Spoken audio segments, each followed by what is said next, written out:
AI భద్రతే తమ ప్రథమ ప్రాధాన్యమన్నారు మంత్రి శ్రీధర్బాబు. కృత్రిమ మేధను 21వ శతాబ్దపు ఏరోడైనమిక్స్గా భావిస్తున్నామని మంత్రి శ్రీధర్బాబు స్పష్టం చేశారు. ఢిల్లీలో వివిధ సంస్థల ప్రతినిధులు, ఏఐ సేఫ్టీ కనెక్ట్ సంస్థల నిపుణులు ఉద్దేశించి ఆయన కీలక ఉపన్యాసం చేశారు. నియంత్రణలు లేకుండా సాధించే వేగవంతమైన వృద్ధి త్రైమాసిక నివేదికల్లో అద్భుతంగా కనిపించొచ్చని తెలిపారు. సరైన భద్రతా చర్యలు లేకుంటే జరిగే ఒక చిన్న పొరపాటు దశాబ్దాలుగా సంపాదించుకున్న ప్రజల విశ్వాసం దెబ్బతీస్తుందని హెచ్చరించారు.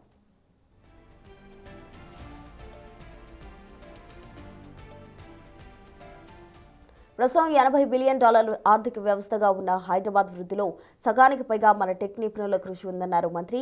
1980లో చిన్న మత్స్యకార గ్రామంగా ఉన్న చైనాలోని షెన్జన్ తయారీ రంగంపై దృష్టి సారించి నేడు $500 బిలియన్ దిగ్గజ నగరంగా ఎదిగిందని గుర్తు చేశారు. తెలంగాణ కూడా ఇప్పుడు అలాంటి షెన్జన్ ఘట్టంలోనే ఉందని తెలిపారు. కాకపోతే మన ఇంజన్ తయారీ రంగం కాదని టెక్నాలజీ అని స్పష్టం చేశారు. ప్రపంచంలోనే అగ్రగామి ఏఐ హబ్గా ఎదగడం ద్వారా 2035 నాటికి $1 ట్రిలియన్, 2047 నాటికి $3 ట్రిలియన్ ఆర్థిక వ్యవస్థగా అవతరించడమే తమ లక్ష్యమని స్పష్టం చేశారు.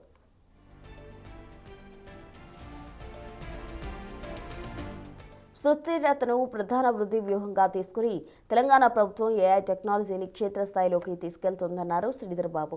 కేవలం మౌలిక సదుపాయాలకే పరిమితం కాకుండా 765 చదరపు కిలోమీటర్ల విస్తీర్ణంలో సుస్థిరమైన జీవనానికి అనుగుణంగా ఏఐ సిటీ దేశంలోని తొలి నెట్ జీరో నగరంగా భారత్ ఫ్యూచర్ సిటీని తీర్చిదిద్దుతున్నామని తెలిపారు. భాగస్వామ్య బాధ్యతలో భాగంగా దేశంలోనే మొట్టమొదటి సార్వభౌమ ఏఐ హబ్ ఐకాన్ను ఏర్పాటు చేశామని అన్నారు. తెలంగాణ డేటా ఎక్స్చేంజ్ పేరిట ప్రపంచంలోనే మొట్టమొదటి సావరెన్ ఓపెన్ డేటా పైప్లైన్ను నిర్మించామన్నారు. దీని ద్వారా 28 ప్రభుత్వ శాఖలకు చెందిన 1084 డేటా సెంటర్లు ప్రయోజనప్రదంగా మార్చామని తెలిపారు. ప్రస్తుతానికి 360 ఏఐ మోడల్స్ ఈ డేటాను వినియోగించుకుంటుండగా 950 మందికి పైగా నిపుణులు, అంకుర సంస్థలు ఈ ప్లాట్ఫామ్పై చురుగ్గా పనిచేస్తున్నాయని తెలిపారు.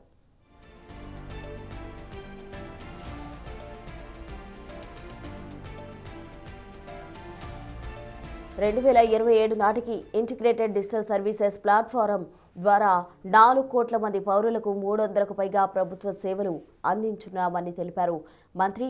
మూసీ నది పునరుజ్జీవం నుంచి యంగ్ ఇండియా స్కిల్స్ యూనివర్సిటీ తరగతి గదుల వరకు భవిష్యత్ కోసం $15 బిలియన్ మేర పెట్టుబడులు పెడుతున్నామన్నారు. ఏఐ భద్రతా ప్రమాణాల కోసం గ్లోబల్ సౌత్ దేశాలు మరెక్కడో రాసే నిబంధనల కోసం ఎదురుచూడడం లేదని, 40 మిలియన్ల ప్రజల కోసం ఇక్కడే ఆ ప్రమాణాలు రియల్ టైంలో తాము రచిస్తున్నామని తేల్చి చెప్పారు.